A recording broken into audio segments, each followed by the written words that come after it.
días, buenas tardes, buenas noches y bienvenidos a otro episodio de La Marquesina Podcast. Y hoy venimos con nuestro invitado especial.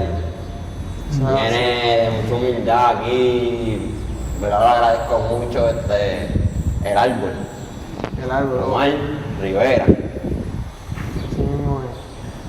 Bueno muchachos, sinceramente es un placer, ¿verdad? Y es un honor estar aquí con ustedes. Para mí es, ¿verdad?, una bendición compartir con ustedes este ratito aquí en La Marquesina Podcast, así que yo soy de ustedes, cuéntenme.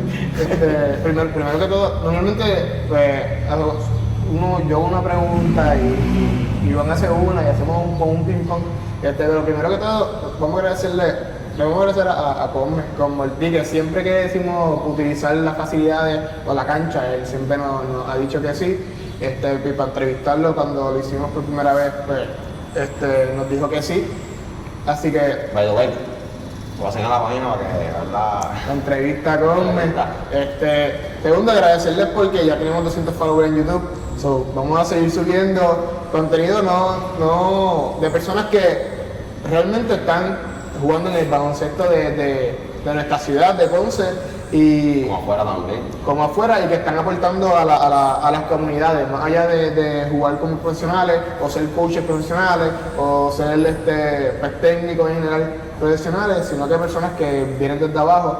Y segundo, para agradecerte, ¿verdad, Omar, el árbol, porque yo le escribí y en cuestión de minutos me dijo, cuenta conmigo, seguro que sí. Así que, ¿verdad? Te agradezco por eso.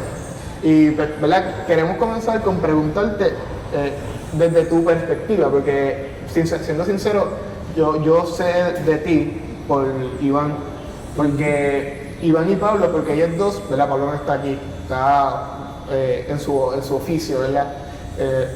Ellos siguen mucho más el baloncesto Yo por lo menos lo del conocí pueblo. por su hijo, claro. Ajá, Porque yo jugué el sub-25 que hicieron en Pampan. en Pampa, sí. Y lo conocimos por él. Y después fue que él se incorporó más en el torneo. Mi hijo estaba narrando. Lo conocimos por él. Yo me reí en la banca con él. Ese tipo de cosas, pues así fue que yo te conocí. Digo, no, hay cosas, entonces hace unos días, pues te empezaste a seguir y saber quién eres. Inclusive, yo no sabía que te ibas a trabajo social, que te iba a preguntar más de eso. Y hace unos días estamos hablando del torneo ponceño, ¿verdad? Que te estás llevando en vivo todos los juegos, ¿verdad? O casi todos. Sí, No todo, prácticamente no todo. Quisiera estar en todo, pero lo que pasa es que pues por mi volumen de trabajo, pero siempre Cheo, pues siempre hemos caminado juntos. Y pues sabe que pues cuenta conmigo, yo cuento con él también. Y pues cuando yo lo llamo, mira, estoy libre para tal día, y entonces o él me llama, y ahí pues nosotros coordinamos. Pues nosotros, cuando pasó eso, era un torneo que mira, deberíamos ir para allá para hacer un vlog. Y me dice, pero es que lo va a transmitir del árbol.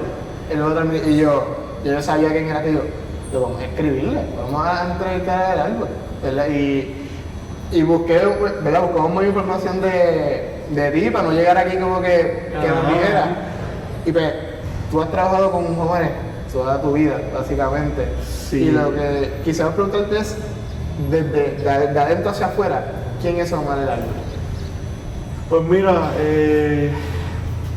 yo soy una persona, ¿verdad?, que como siempre he dicho en otras entrevistas que me han hecho, que yo no fui el muchacho, el joven, yo fui criado en colegio.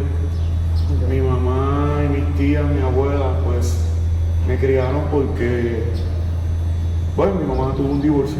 Claro. Entonces, pues tuve una relación, ¿verdad? Yo le llamo como una familia no cotidiana.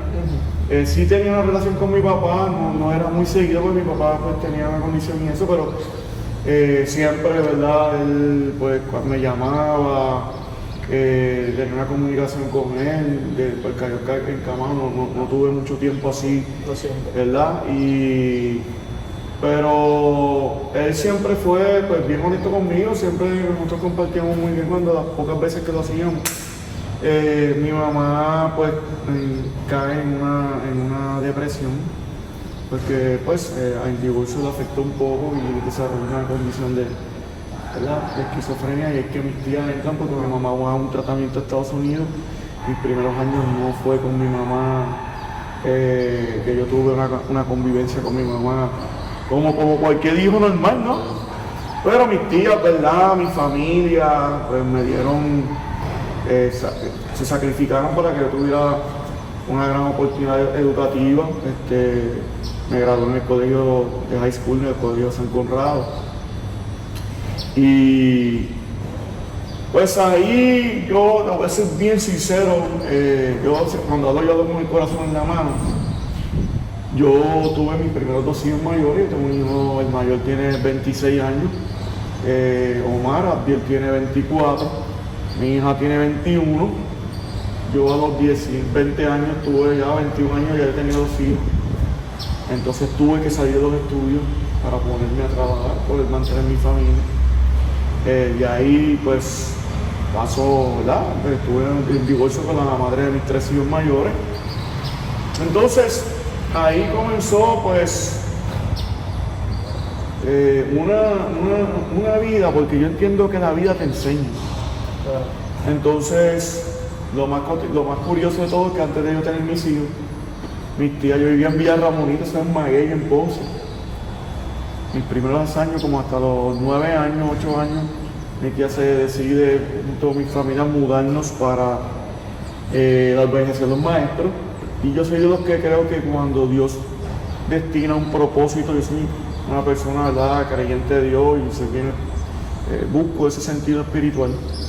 Entonces cuando tú vas en la vida, Dios te va entrenando para tu propósito. Claro. Sean cosas buenas o sean cosas malas, todo tiene que ver con el propósito.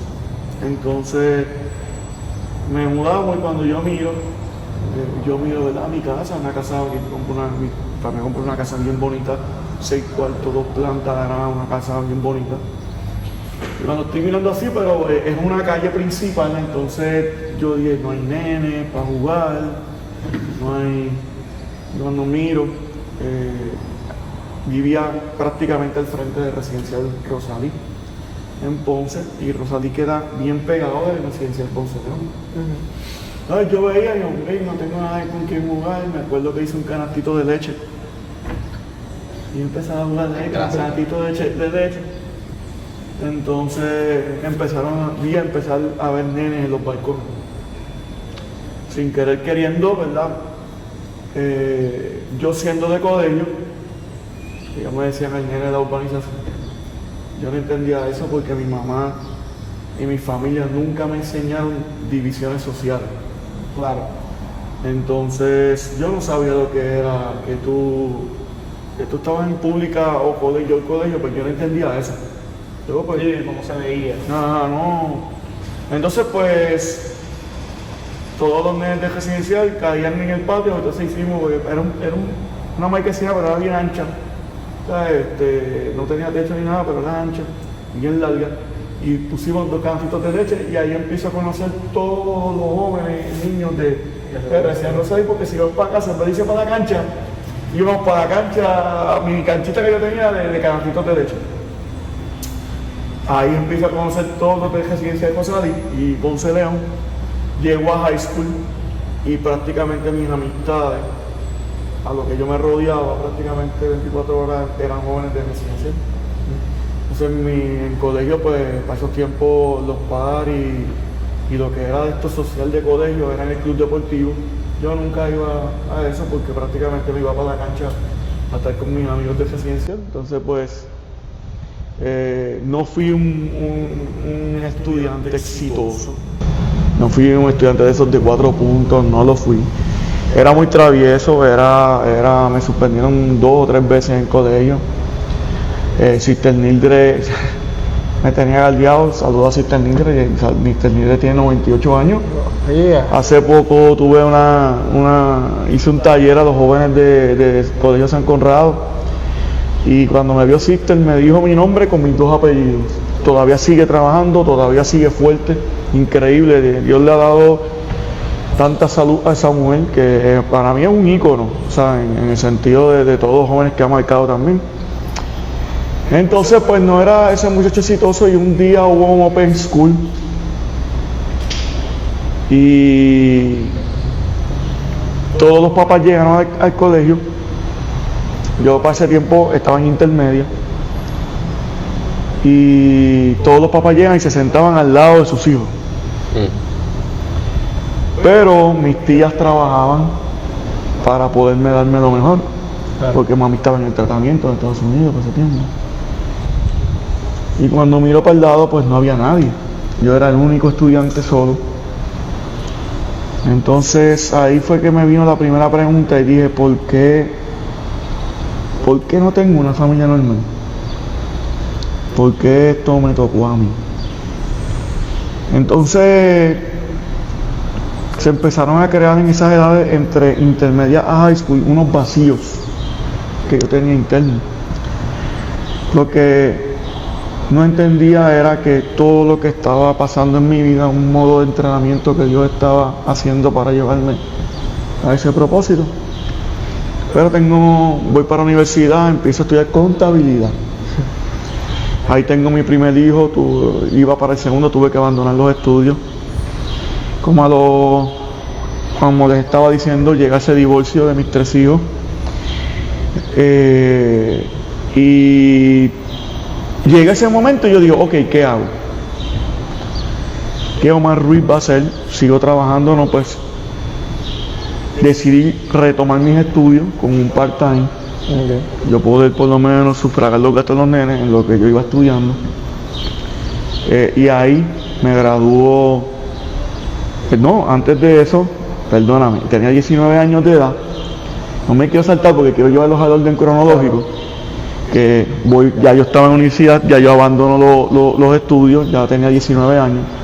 Y recuerdo, voy a decirle estos nombres, yo creo que ustedes los conocen. Entonces, Dios manda a 2 personas que yo amo mucho, que fueron unos padres. Como yo tenía ese vacío en yo tener una familia normal, Dios manda a 2 seres magníficos, la pastora Maribel, el pastor Edwin, de la iglesia de Cejillo, de la iglesia cristiana familia, donde está la Family Christian Academy. Y entonces me conocieron. Recuerdo que fui a un retiro, ya yo estaba conviviendo, o sea, estaba casado, era de jóvenes, no puedes. De hecho, si ella llega a estar aquí, se los cuenta como se los estoy contando yo. Y cuando se entera, ella me va a botar, ella me iba a sacar del retiro. Cuando ella va a ir a donde mí a sacarme, ella prácticamente, literalmente, cuando me lo va a decir, que no podía estar en el retiro, ella dice que Dios le habla a su corazón. Y le dice, no lo saques porque yo voy a trabajar con él. Entonces ella me va a decir, pero ella se queda como que, y se quedó así, yo la estoy mirando y yo, ok, estoy con una pastora, o está loca, o qué, porque no conocía nada. En esos 3 días pues sí, tuve un encuentro que marcó mi vida. Entonces ellos prácticamente me adoptan y me dicen, bueno, hay que poner las cosas en orden. Entonces ellos fueron el vehículo que Dios utilizó para poner mi vida en orden. De ahí estoy en un de estos de jóvenes, un servicio de jóvenes, habían 800 jóvenes. Y estaba un predicador que es bien famoso a nivel mundial, se llama Alberto Motesi, argentino. Nunca lo había visto. Y él llama a 5 jóvenes. De todas, llama a 5 jóvenes. Llama a Macho Torres, no sé si ustedes lo conocen. Macho Torres es el que era dirigente de la Family y el que es dirigente de Miami Prep. Hoy en día está Anthony Torres, que es su hermano, que es el director ahora, uno de los directores deportivos de la Family Christian. Llama a Ronnie Torres, que ahora mismo ejerce como pastor en la iglesia de la Junta de Guamo, y llama a Mario Guzmán, que es pastor de la iglesia cristiana familiar, pero en Orlando. Me llama a mí, él me llama a mí, me señala, y yo pues miro para atrás, y yo, no, eres tuyo. Bueno, yo paso. Entonces, Nautesi empieza a hablar, ¿verdad?, de parte de Dios a cada uno de nosotros.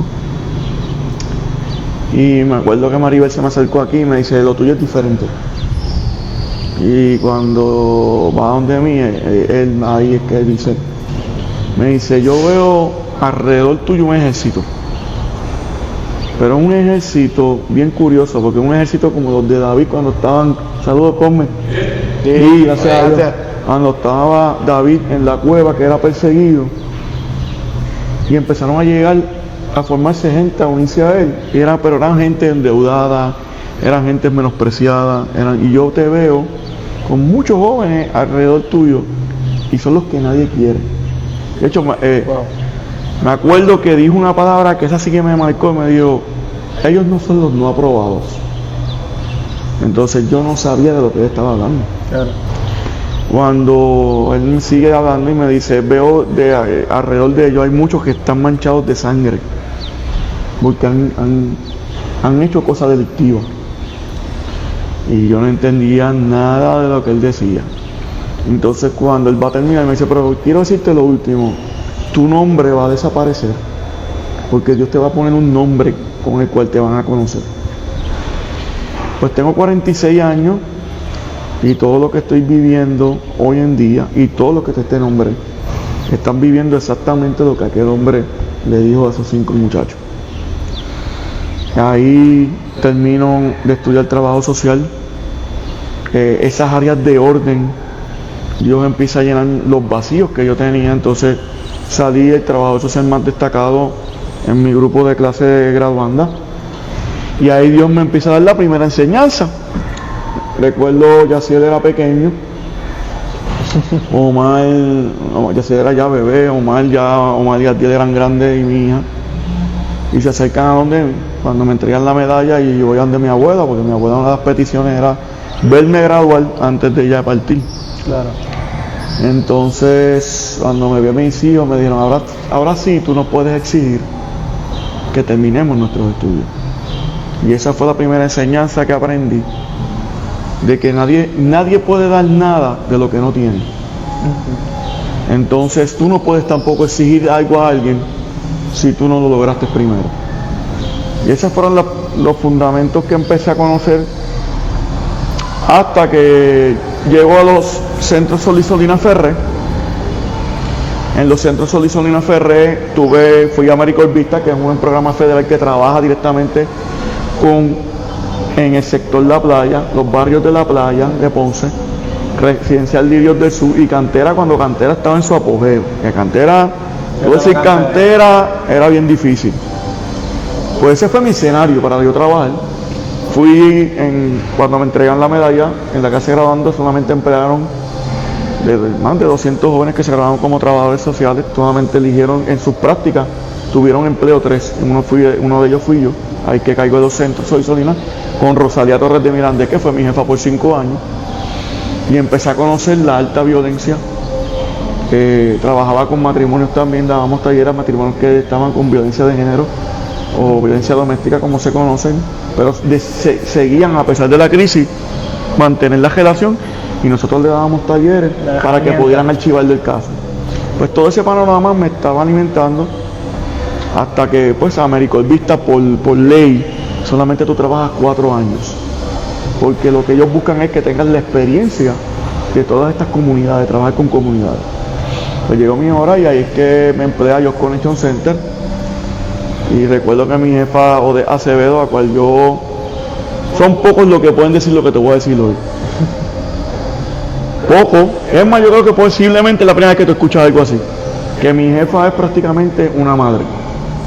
La relación que yo tengo con mi jefa es prácticamente de madre a hijo, de hijo a madre. De hecho, su hijo está en Estados Unidos y ella dice que me parezco mucho a mi esposa, a su hijo. Y comienzo a conocer entonces los residenciales, todavía no era conocido. Y me acuerdo, ya me preguntan en la entrevista de trabajo si me van a coger, no sé, ¿te dan miedo los residenciales? Y yo dije, no, yo prácticamente me crié en ellos. Prácticamente, y lo digo así, era como Tarzán, yo fui criado en la selva, como que. Y empiezo en Youth Connection. Mi primer caso me acuerdo que fue en Xavier, bloque 23, un joven que lo llamo, pero había un montón de muchachos y yo no sabía que yo estaba llegando al calentón del residencial. Y llamo al joven y pues procuro por el joven, todo el mundo se mira y me miran y me dicen, ¿quién tú eres? Pues porque para ese tiempo en el trabajo mío pues exigían vestir pantalón de vestir, zapatos, camisa de Como uno dice botones. Sí, había que vestir así. Yo fui cambiando todas esas normas porque antes era así. Entonces, en el residencial, tú vestirte así es otro tipo de lenguaje, este es agente. Esta gente o trabaja bueno. Sí. Entonces. Para organizaciones pentecostal, ¿no? Ay, gracias. Ajá, exacto. Ya eran así. Entonces, pues, resulta que el joven, cuando lo llaman, pues viene con 20 más. Y yo dije, chacho, este tiene que ser el que manda aquí. Resulta que sí, era uno de los que, bueno, me presenta y todo. Tuvimos una buena relación y fue mi primera matrícula, fue el primer joven que pesco para él poder terminar su cuarto año. Ya tenía mi grupo, empezamos los talleres y en una salió, su esposa tuvo un accidente y al tener el accidente ella estaba embarazada, se volvió loco, insultó a todo el mundo porque pues él tenía un temperamento bien fuerte. Al otro día me llamó mi jefa, tienes que hablar con él por la mañana, y yo hablo con él. Y yo, chico, mano, pero no puedes salir así, man. Entonces me dice, mira, Omar, te voy a ser bien sincero.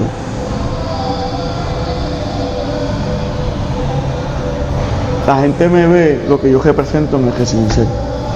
La gente me ve que estoy en la calle. Pero se le olvida a mucha gente que yo soy humano.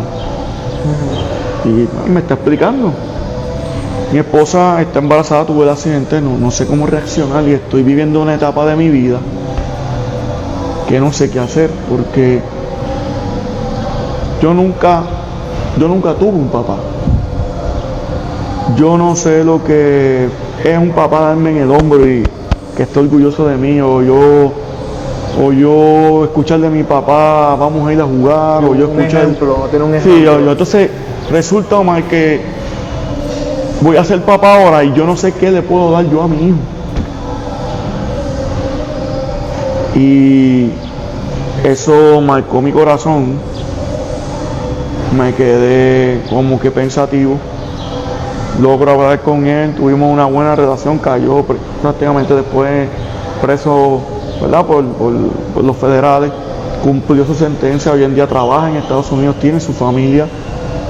Y antes de eso le ayudó mucho el cuarto año, porque cuando tú caes en la federal, muchas cosas dependen de tus estudios para poderte restar sentencia.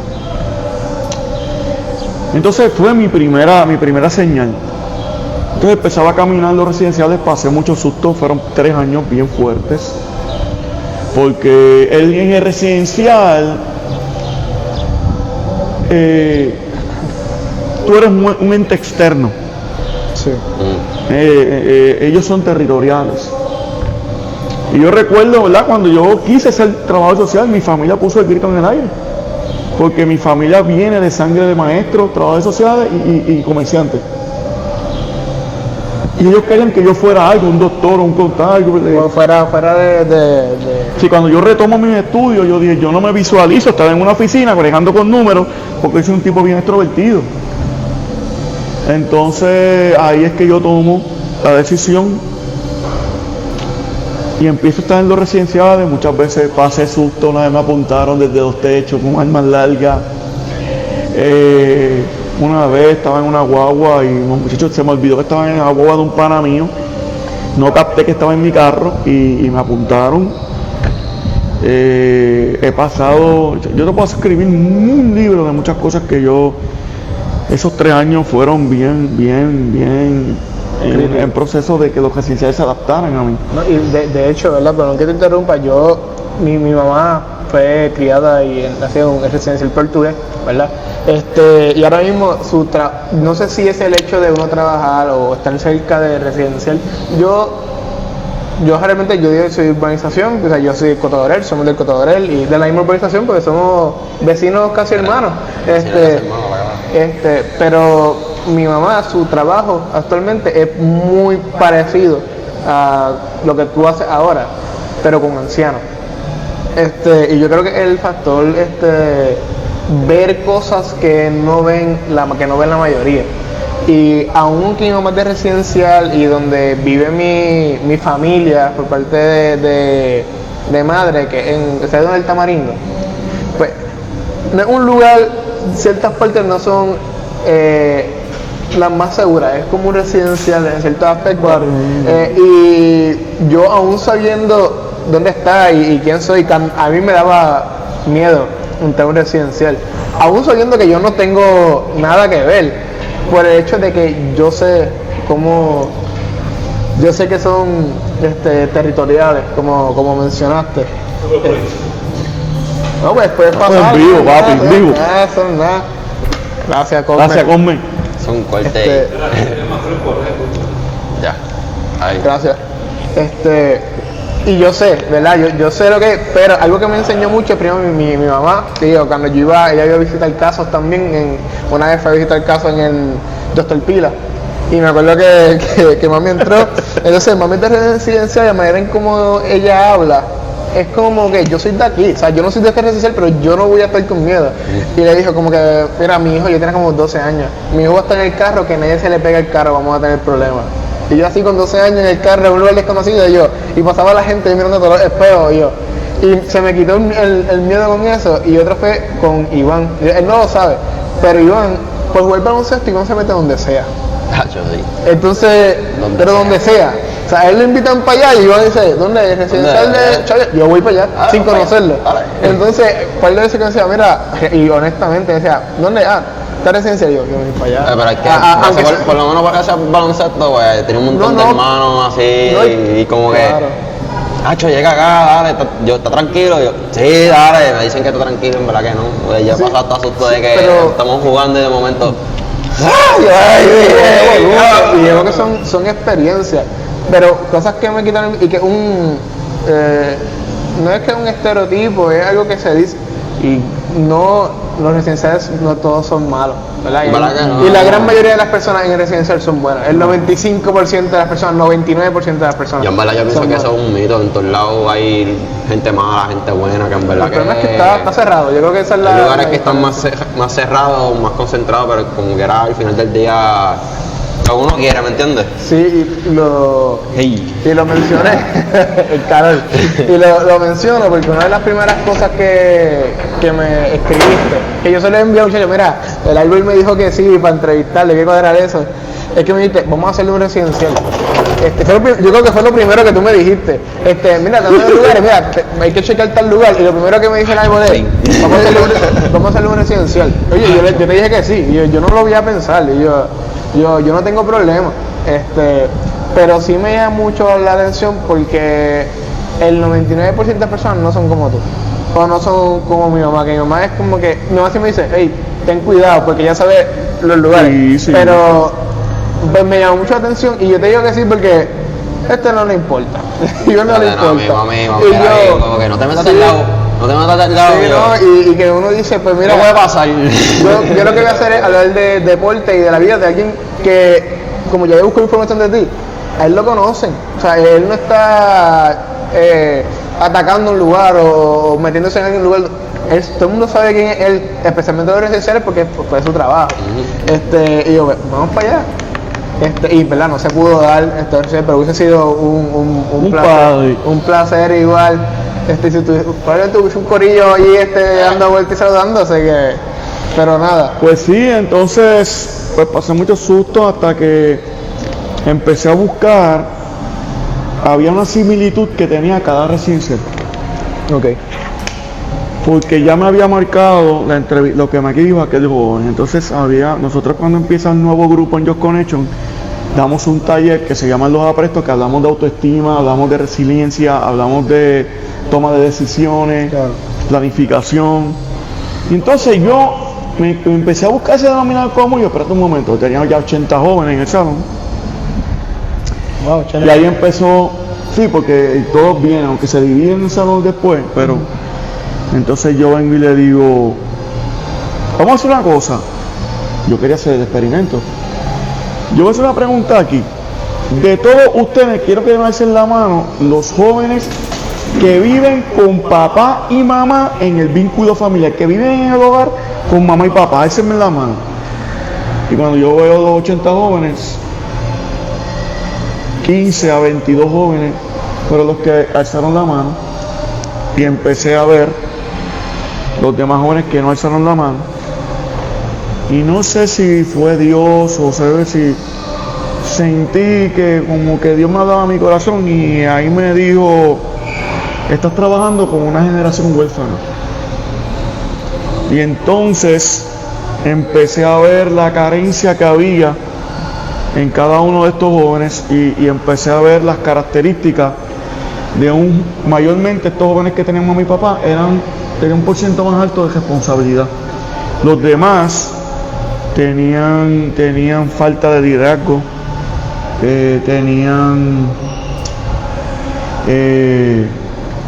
eran indisciplinados, no tenían a quién seguir, no tenían identidad.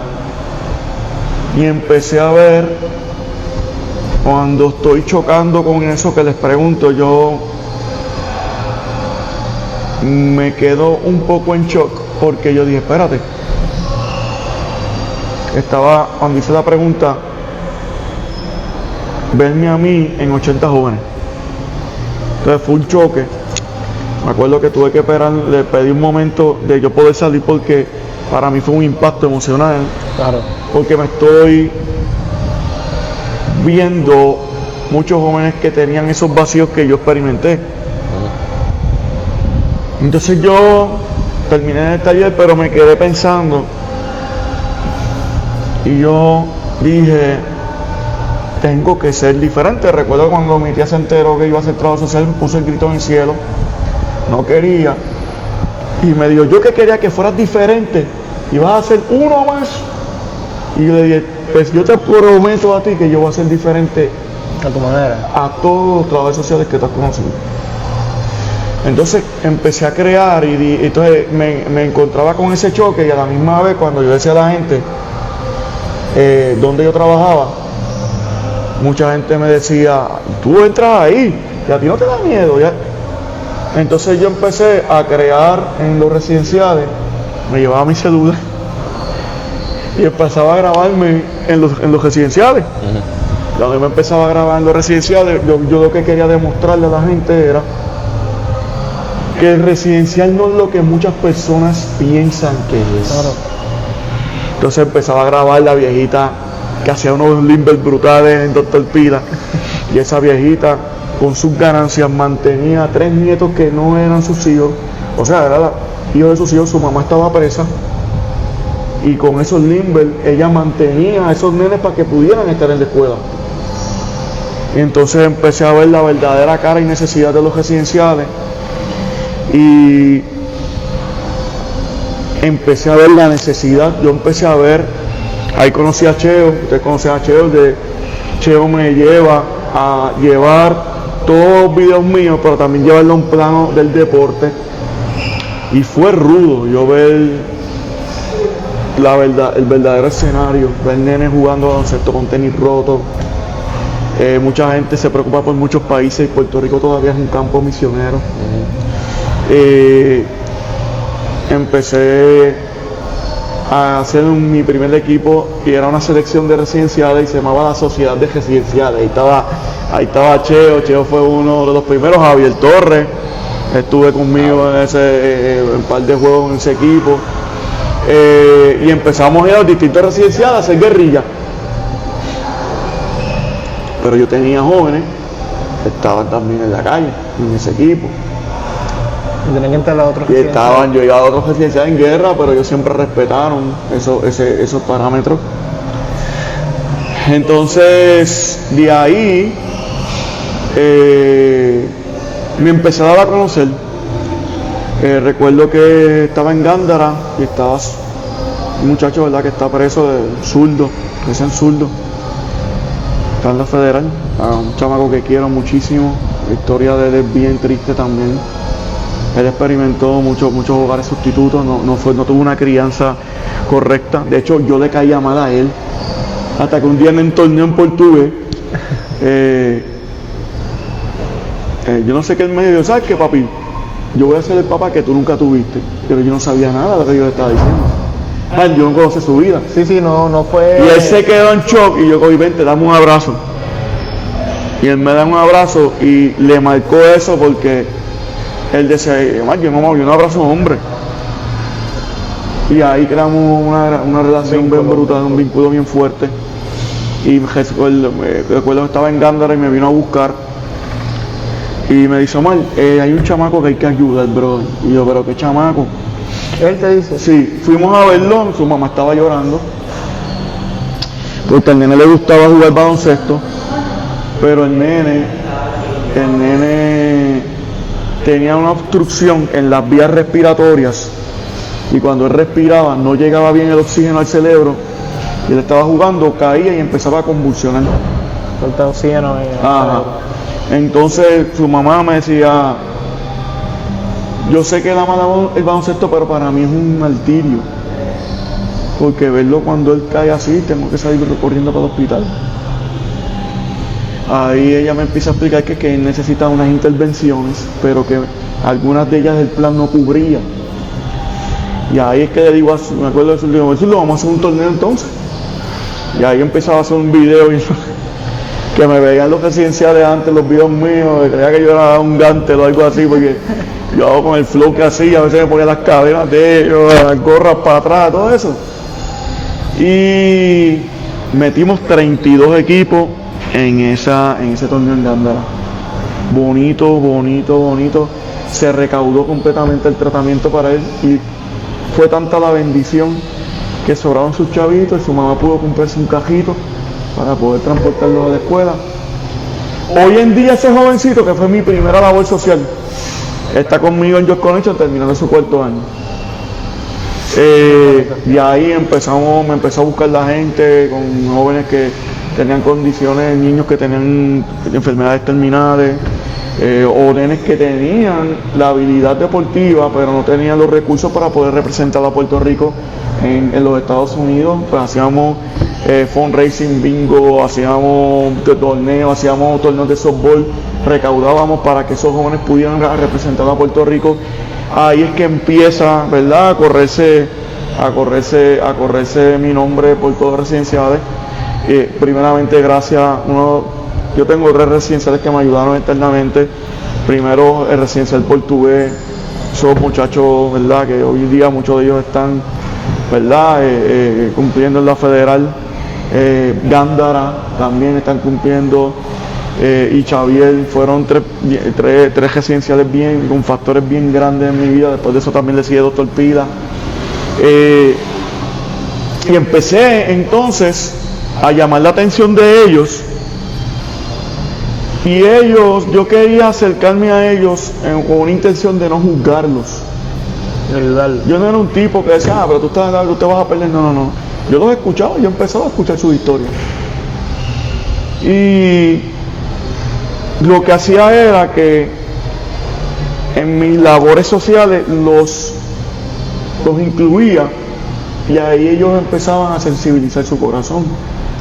Muchos de ellos pudieron salir de la cárcel, muchos de ellos de la calle, muchos de ellos hoy en día tienen sus negocios propios, viven en Estados Unidos,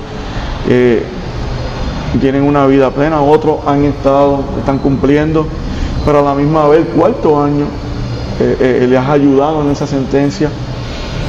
Entonces ahí yo empiezo a ver que el 4º año no es el típico significado me gradué de los nenes cotidianos, jóvenes. El 4º año en los barrios residenciales significa salvar vidas. O sea, un joven que tenga un 4º año puede ser un vínculo para salvar la vida de ese joven. Entonces ya mi misión empezó a tener una actualización completa y empezaba. La gente me preguntaba, iba con un altoparlante a llamar la atención para que jóvenes pudieran tener su 4º año. Yo llevaba con altoparlante, yo venía porque el altoparlante mío yo podía grabar, como que dejar algo grabado. Yo grababa la música de Héctor El Father y yo entraba con y hacía todas esas payasadas, pero ellos funcionó. Cuando ya yo estaba en mi high peak, antes de eso, ya, cuando yo me estaba empezando ya a conocer, ahí tuve mi primer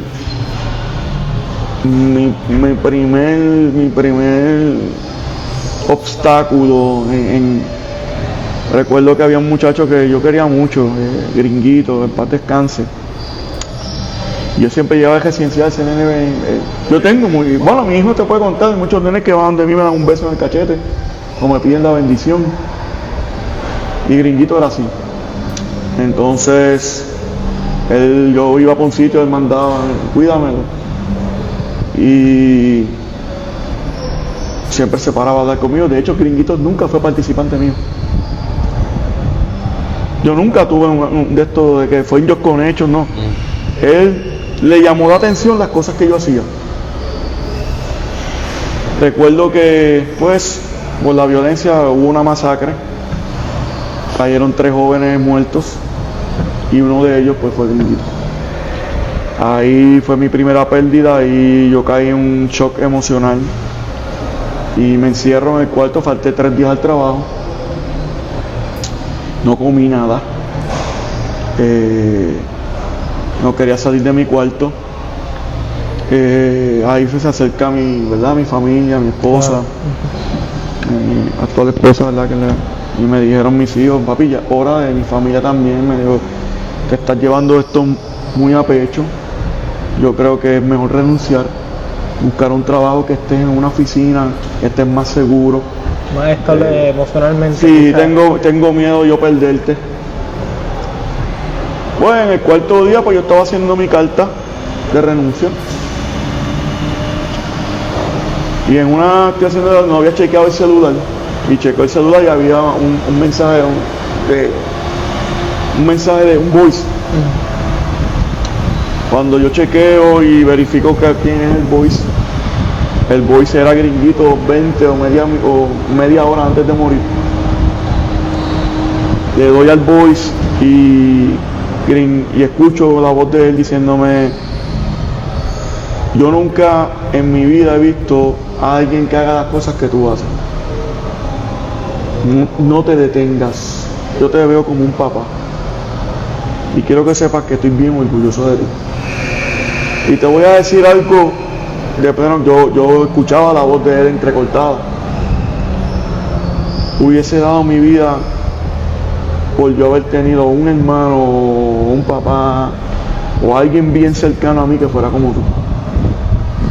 Ahí yo empecé a llorar y yo no sé, ahí cogí una fuerza. Chacho, yo cogí esa carta, la rompí y ahora es que vamos duro de verdad. Y ahí empezamos a crear muchas más actividades y empecé a crear los Back to School. Ahí los mismos muchachos me ayudaban y muchos de ellos se me acercaban: Cacho Árbol, estamos en esta situación en la calle y vamos a traer alegría, hemos tratado todas esas cosas y traer alegría al caserío, por lo menos nos despejan la mente. Y empecé a crear Back to School y llevaba 60, 80 bultos equipados totalmente para todos los niños de residencia, cada residencia que yo impactaba, y barberos a recortar a todos los jóvenes y darle materiales escolares gratuitamente a todos los jóvenes. Identificaba casos especiales, le llevaba tenis nuevos de paquete, y empezábamos así residencial por residencial. Esas cosas pues ahí empieza a crear hasta que un día en Just Connection, cuando tú entras, te vas a reír de esto. No es una escuela, es una escuela como no tradicional. Ajá. Pues los jóvenes entran en fila, y yo tengo que hacer juntamente con el personal chequeos a los bultos, y el de seguridad pasa el detector de metales, porque pues lamentablemente Sí, por el los lugares que yo impacto es de alta violencia, de alta incidencia de violencia. Y yo empezaba, venía en el pasillo y a mí siempre me ha gustado Wisin. Y Wisin tiene una canción para Coyote de Show. Ajá. como un intro que era el regreso del sobreviviente, algo así era el El álbum, eso fue el álbum. él tiró una canción que no sale en el CD, pero era introductoria al programa de Coyote de Show, pero para darle promoción al disco que venía. Ok. Y él sale en esa canción diciendo, llegó después que da mucha sombra, con esa roncadera. Ah, ok. Y yo me pasaba cantando eso mientras iba al pasillo, y yo llegó después que da mucha sombra, y como que haciendo ese escribillo de él para chequearle los bultos.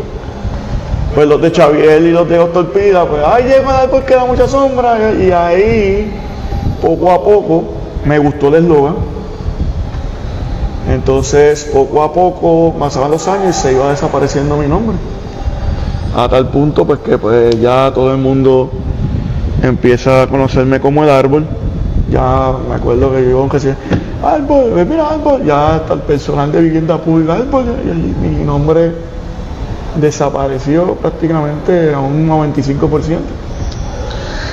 Entonces recuerdo que llegó Navidad y Papo Cristian hacía una caravana de que va a dar aire. Y yo tiré en Facebook que habían como 20 cajos en el que hizo Ponce. Yo llegué a hacer el árbol, metemos mínimo 50 cajos. Fronteando, fronteando. Era por un chiste, tiene un chiste nomás. Y empezaron a llamarme en dos residenciales, vamos a hacerlo. Recuerdo que los de Gándara llamaron a Beni, que tengo a Beni, yo le tengo un cariño, un respeto bien aparte, porque Beni, tras de que está haciendo una labor social allá arriba en los residenciales, en los barrios excepcionales, juntamente con Altecalde.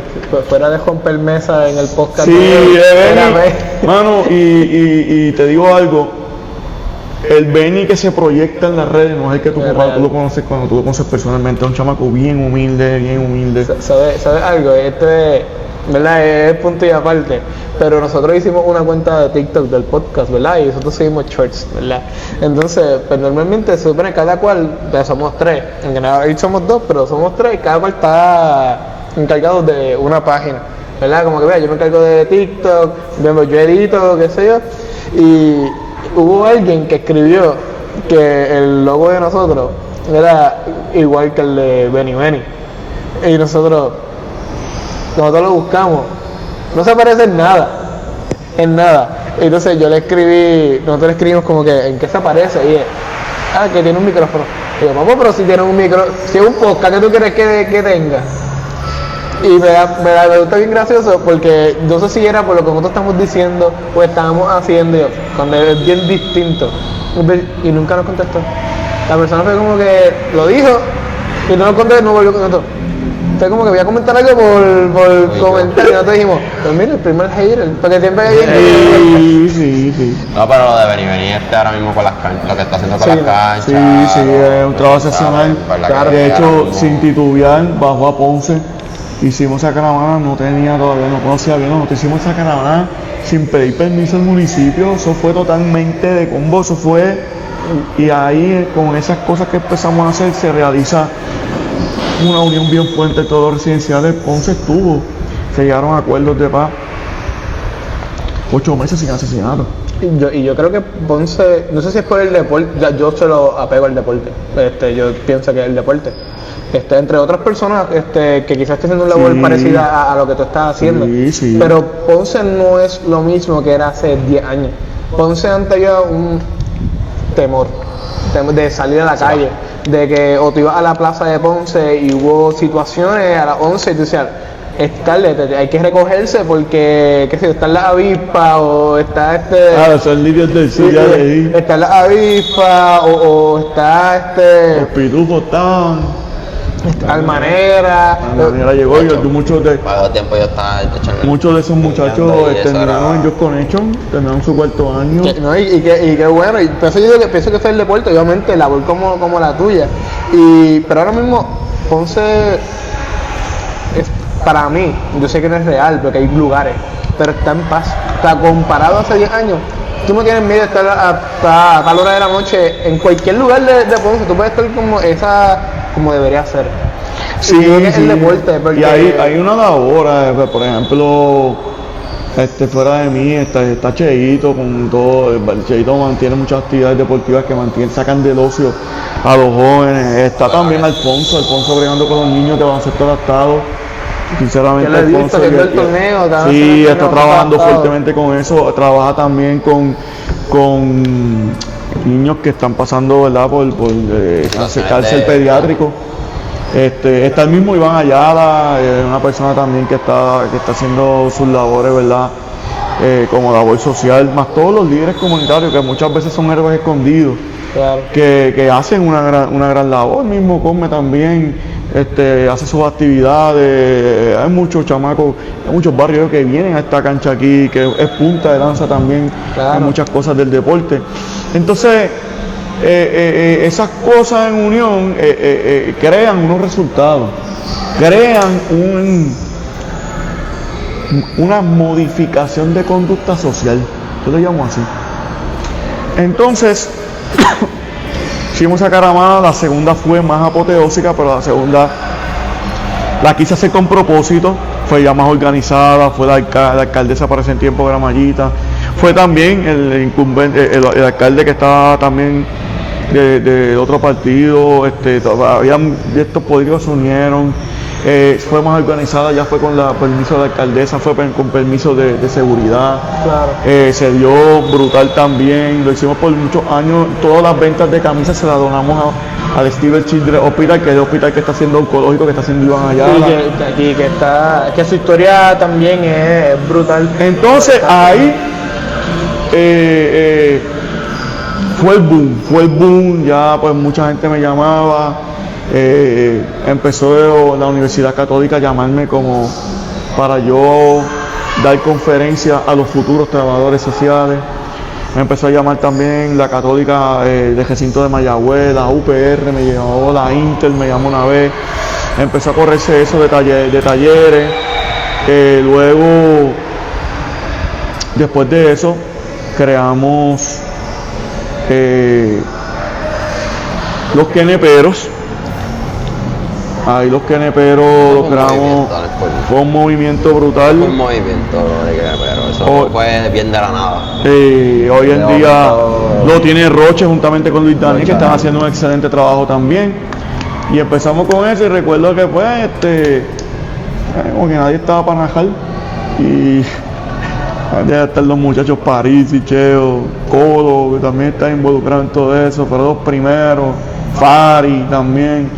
Y yo vengo y le digo, pues vaya, voy a narrar. Cogí mi celular, me acuerdo que me compré un tripod en Walmart.